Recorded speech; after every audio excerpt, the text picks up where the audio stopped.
EdTech Mondays Kenya is supported by the MasterCard Foundation Center for Innovative Teaching and Learning in partnership with EdTech East Africa. Across Kenya, thousands of girls drop out of schools every year due to poverty, early marriage, teenage pregnancy, and limited access to post-secondary education. For many of these girls, especially those from marginalized coastal and informal urban communities, the transition from school to meaningful employment remains out of reach. EdTech is increasingly emerging as a powerful pathway for re-engaging out-of-school girls, offering flexible, skill-based learning that connects directly to income generation and employment. On this episode of EdTech Mondays, we explore how EdTech can unlock opportunities for out-of-school girls.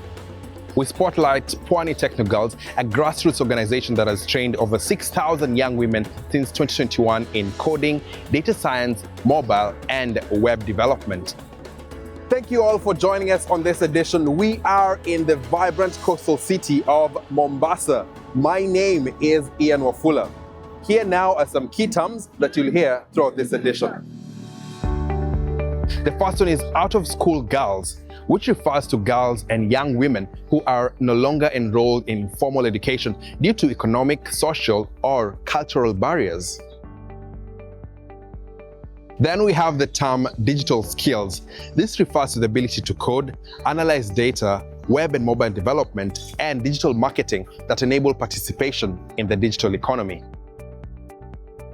Thirdly, we have digital inclusion, which is the practice of ensuring marginalized groups, especially women and girls, have access to technology, skills training, and opportunities to benefit from digital transformation. Finally, we have economic empowerment, which is the process of increasing individuals' ability to earn income, make financial decisions, and achieve independence through skills and employment.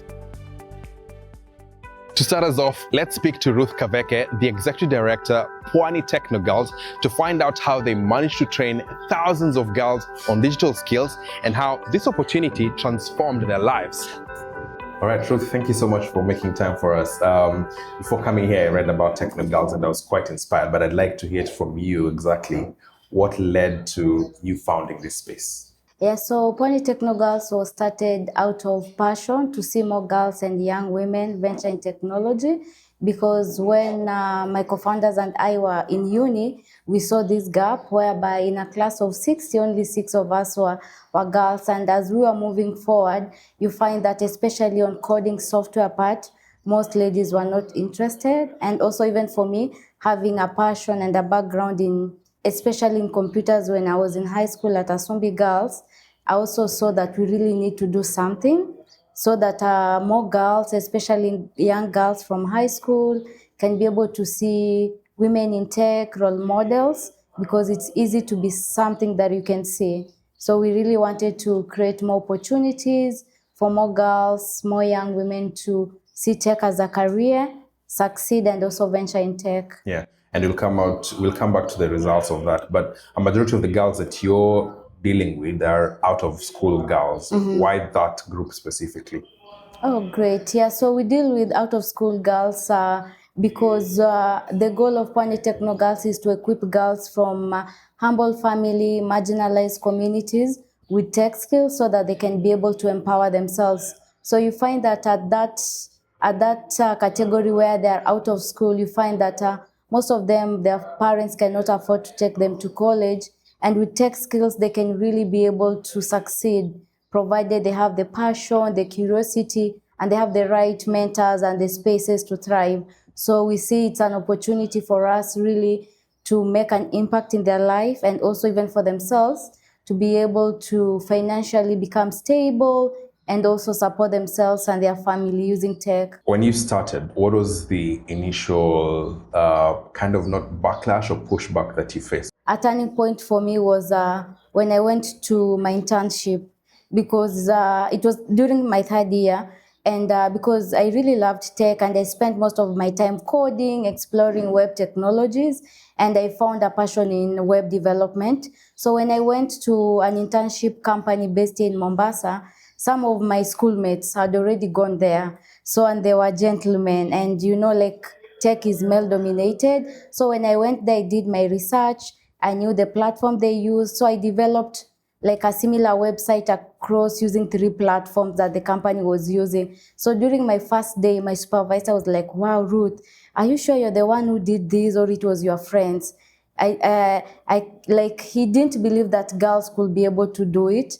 So I was really shocked. Like, why did he have to say that my friends did it? So I was just very calm, and I just told him, it's me. During this time, since you're my supervisor, you'll be able to notice. And so I really had to work very hard because I had to prove myself.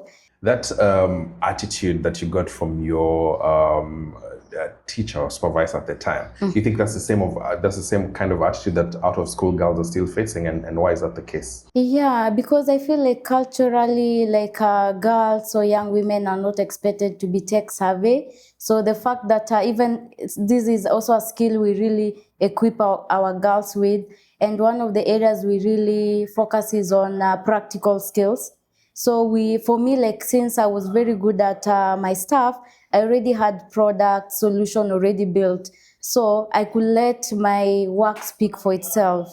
So one of the areas as well is some of the girls that we train, we really ensure they have product solutions that they can be able to show. They can't, because it's already like difficult. And just to help navigate that, we always have those solutions. And of course, a big part of your program is to also try and use technology to uplift some of these girls when it comes to their future and opportunities. How crucial has technology played when it comes to that? Yeah, so technology has been very crucial in terms of the skills the girls get and also the solutions they build, because some of these solutions are already on Play Store. And even one thing that I can say that there was a time we partnered with UNESCO. They really wanted us to develop, our girls actually developed a mobile application to combat violence during the last post-election violence. So you find that this was an opportunity where the girls continue to use technology. And also, like, some of our girls get employed because they have the tech skills, they have the technology skills. So as we finish, looking ahead, what is your long-term vision for Pwani Techno Girls? What are we looking at in the coming years? Yeah, that's really a good question. So one of the long-term goals for Pwani Techno Girls is to be able to scale. And scaling in terms of, we always have many girls apply in our program. Because like I can remember in 2021 during COVID, because most of the girls and young women know us, we wanted to train 180, but we got 20,000 applications. So even we always want to scale down the number. So one of the goals is to be able to have a bigger space so that we can train more girls and also even provide more girls opportunities. Yeah, and we really want to scale at the coastal region and then maybe later in other regions where we've been doing other programs. But the biggest goal for us is to be able to scale and impact more girls at the coastal region. Thank you, Ruth. That is quite inspiring in terms of what you're doing here. Thank you. And it's quite evident that Techno Girls is transforming the lives of out-of-school girls. Well, time now to speak to Anthony Wugoma, the program manager, who doubles up as a trainer, to hear about his teaching experience.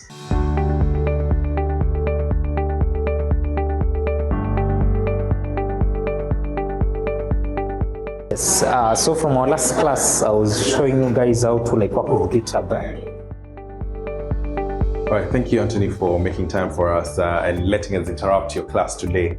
Could you tell us what the training model looks like? So for this program, there are several modules that we do. For example, we do website development, that we do digital marketing, and a bit of 3D printing. Yes. What does a day in class look like? Say, like today, what are you supposed to be teaching? Today, what I'm supposed to be taking them through is working on GitHub.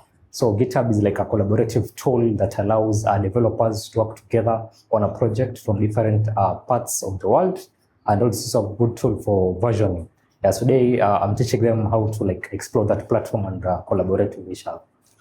And of course, some of the girls that you've also targeted include out-of-school girls who might not have had previous training. How does this transition happen for them, and what are some of the challenges they face at the beginning?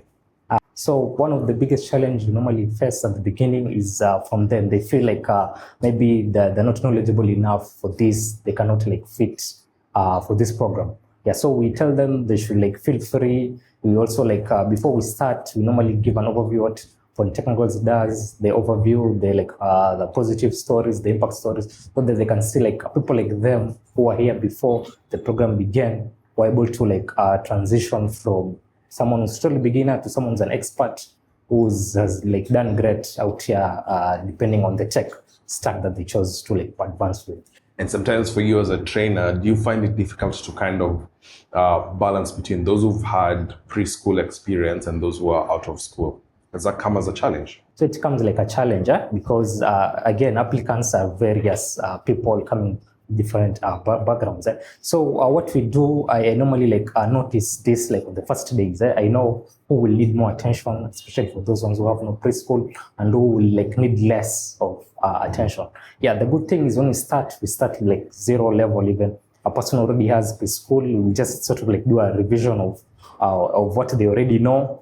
Yeah, then at some point, if I see someone is like more advanced, is catching up quickly, I give them like more content, more than what I'll be teaching on the regular. Yes, so I even make them like become more of my assistant, like assisting the others in class. Yeah. Yes. What kind of transformation are you seeing from the beginning when they start the courses and to the end, especially when it comes to like attitude change? The transformation is very, very good because, for example, one of our participants, we can find that this is someone who just finished high school and is interested already in doing coding. So at first, they normally see this as very, very foreign things when like they see like the editor, the code, the different languages. But as they go through the program, first month, second month, they start saying how these things are just easy to do. Like, for example, deploying a website. They know like the backbone behind these websites that they use, the services that they use, which are on an app platform or a web platform. Yeah, so the transition is very, very amazing because you find that after 3 months, someone is able to like build an app for themselves. They're able to like build a website. Yeah, so they always feel like very, very excited and like really, really happy. And a majority of the girls, especially those who are out of school, they come from like hardships. They're experiencing different things back at home. How then do you create a conducive environment for them to feel safe here? So what we normally do, we normally say Technogals is an open space for everyone. Depending, then it doesn't matter where you come from. Yeah, so we normally have that culture before even we start the program like officially. During the orientation day, we tell them that we know you people, and we also actually encourage them to tell us more about themselves and their backgrounds. So that if, for example, someone is maybe struggling in one way or another, we find a way how we can like accommodate them. Yeah, for example, one big challenge is normally like financial constraints. Some don't have like devices like a laptop because we need you to be having a laptop during our program. So tell them we have laptops here that they can use. Feel free at any time. Use them the whole day. They're here. Yes. Then the good thing is some of our programs, we work with partners who are able to like, sponsor us with like, wow, maybe we're able to give them some stipend at every month so they can actually like be getting money for transportation as they come here. What stands out about this model that would make you recommend it to someone else who's watching this? So the first thing about this model, number one, it's accessible. Yeah, so with the Technogals, we don't charge anyone, our beneficiaries, for anything while they're here. All our programs are at a 0 costs. So that's a very, very good incentive to give for people who are enthusiastic about learning technology. Yeah, then the other thing we normally invest in is community. Yeah, because we value, we know the importance of having a community. So other than like our programs, our alumni, we get them to like go engage with other people in their own community, have them on board here. So we value our community, like really, really like brings people together. So this model like is good because with community, someone feels at home if they want to engage it. Then the other thing is like scaling. So how do we scale the people after going our trainings? Again, we go back to community and our partners. So our partners, some are tech companies, so they're able to like absorb some of our beneficiaries in their programs, for example, with the internship and attachment. Then also other than just jobs and gigs, we also like teach a bit of entrepreneurship, whereby we have our own alumni coming up with their own enterprises. So it ends up being scalable to them past just learning. All right, thank you very much, Anthony. Thank you too.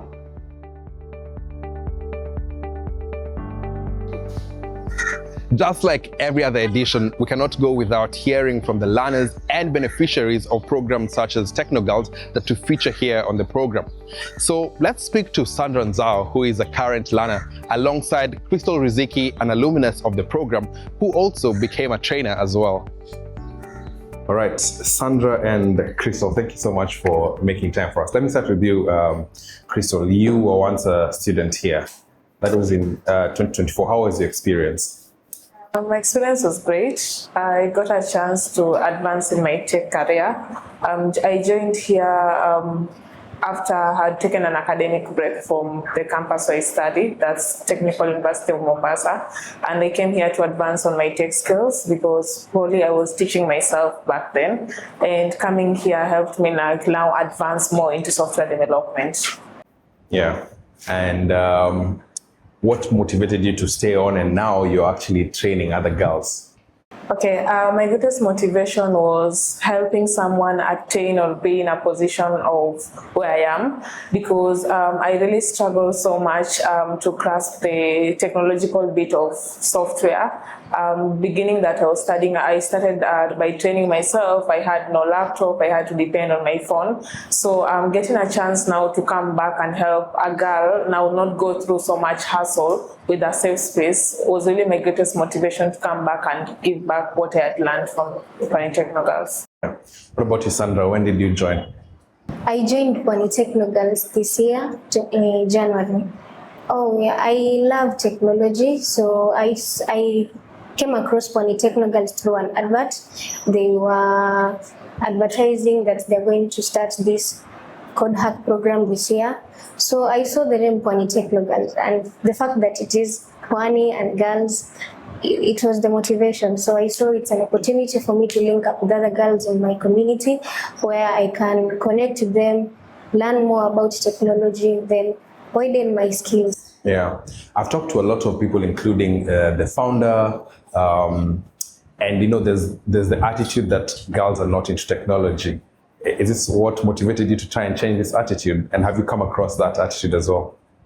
When I started software development, training myself, I used to have inquiries from the men. So I totally agree. A lot of ladies are really afraid to come to this tech space, because personally, when I was starting, during those days when I had just me and my phone and my classmates, majority I was being trained by men.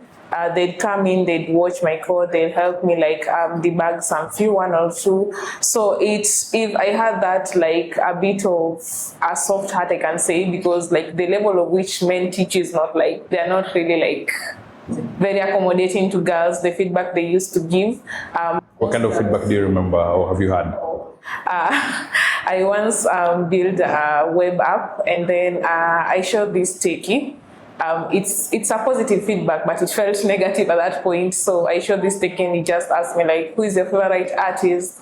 I was there with Nicki Minaj, and then I was like, Nicki Minaj, does Nicki Minaj look like this? So yeah, those are the type of feedbacks they give. And I think it's a broad thing, because they're just used talking to each other that way. And so being a woman in this male-dominated field, if I had that, I can say a weak heart or taken everything to a heart, I would have just given up from the first step. So spaces like this, where you find now feedback from fellow women that are really accommodating, they encourage more girls to be here. Yeah. So you got that kind of feedback, but I congratulate you for going on with the program. Yeah. Sandra, what about you? Can you tell us what you're studying now in terms of skills? What are you learning at the moment? I'm learning web development, so we're learning how to build our own websites. That includes building a website where it showcases everything that you do, so it's kind of like a portfolio. So that is what we are currently working on. Also, we are incorporating it into GitHub, where everything that you do, you just post it there on GitHub, so you have your project stacked all together, so people can view them, what you've done before, how you progressed, and then how you made changes into the codes that you did. And since you started the course, so in general, how has technology changed or shaped the way you see the future? What do you want for yourself?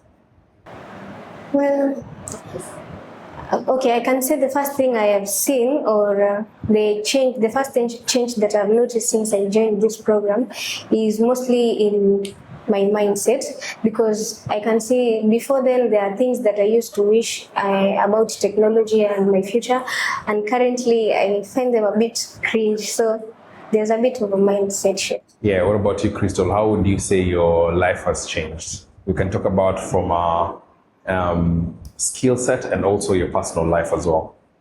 Okay, from the skill set, right now I can say I'm a confident software developer, because I believe like if a client approaches me even for consultancy, I can be able like to come up with an immediate solution or a tech solution for them. Now from my mindset and for the professional setup for me, it has boosted my confidence. The first Crystal who stepped in Polytechno Girls did not even like sit in an interview panel like this and talk about tech, had no knowledge, was a bit shy, but now with knowledge and everything and stepping now into now the field of employment, it has really changed my mindset and whatsoever I feel about technology. Yeah, and being that you're once a student here, whenever you're in the class training other girls, how does that make you feel?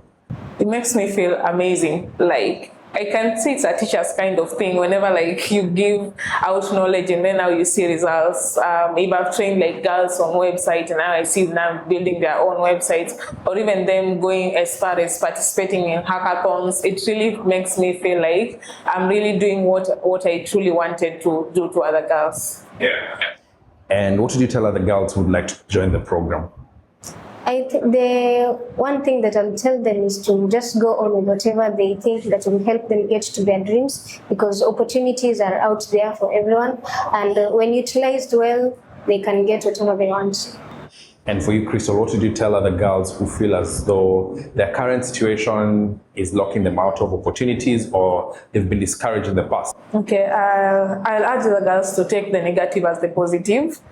Because I grew much from the negative feedbacks I found. I grew much from the negativity that happened in life, like me deferring, me back here. So it doesn't mean that if something is not working out, you give up. You just take a break, pause, and then come back stronger.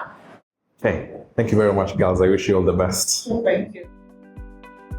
Many out-of-school girls not only risk being left out of digital opportunities, but also face stigma and misconceptions about their potential when it comes to education and technology. Here now are some of them. The first one is that girls who drop out of school cannot succeed in tech careers. With the right training and support, out-of-school girls can acquire high-demand digital skills and thrive as developers, analysts, and entrepreneurs. Another misconception is that coding and technology are too complex for beginners with no formal education. Skill-based practical training models allow learners to start from zero and progress through hands-on learning, peer support, and mentorship. The third one is that EdTech only works for learners with laptops and stable internet. Community-based models using donated computers, shared resources, and blended learning make tech education accessible even in low-resource settings. Another misconception is that training girls in tech does not lead to real jobs. Polytechno Girls, through their training programs, have produced graduates who have built over 250 web and mobile projects and even transitioned into freelance work, employment, and entrepreneurship. The final misconception is that investing in girls' digital skills has limited social impact. When young women gain economic independence, the ripple effects include reduced dependency, improved household outcomes, and community development. Before we go, if you're wondering how to become a part of Polytechno Girls and earn some digital skills, here is Miss Ruth Kaveke once again. So in case someone is watching this at home, how can out-of-school girls access Polytechno Girls programs? So how out-of-school girls can be able to access our programs is through social media. We are on all social media platforms, and we always share our call for application openly. And they can access it through social media. We always call for application. they can always apply. Even for the girls who are not in Mombasa, we always have webinars, trainings that are always virtual. They can always be able to join. But I will advise the first point should be them following our social media, Pwani Techno Girls throughout. They can be able to get all the information. What advice would you give to young girls out there who think that tech is not for them? One advice I can tell them that looking back, even for me in my journey, is that you can be able to do tech.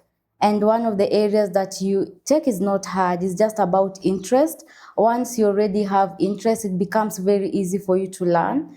Yeah, sometimes tech can have like a longer learning journey, but if you really have the interest, things really work out because you have to debug, you have to spend more hours in looking at your solution, your code. So having that passion, it's really key for you to succeed in tech, and also leveraging on other women in tech who are already there. They can be able to mentor you. We have more women in tech coming out to mentor other young women in tech. Yeah, so I can advise this passion and also reach out for women in tech mentors who can support you, connect you to opportunities. Yeah.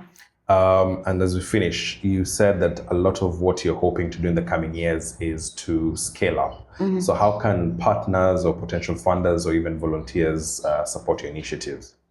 Great. So for volunteers, we always have like an application for them to apply, and our volunteer is very flexible. 1 hour per month, 2 hours per month. And also for donors, we always have info@Pwani Techno Girls. You can always reach out to us. Yeah, so all the information that how you can be able to support us in terms of donating equipment to the space, the girls to use, you can always find this information on our website. You can be able to reach out to us. You can be able to respond back. That's it for this edition of EdTech Mondays Kenya. Remember to follow us on social media using the hashtag EdTech Mondays Kenya to share your thoughts, and let's keep the conversation going. Special thanks to our sign language interpreter, Ms. Rose Omolo. My name is Ian Ofula. Until next time, goodbye. EdTech Mondays Kenya is supported by the MasterCard Foundation Center for Innovative Teaching and Learning in partnership with EdTech East Africa.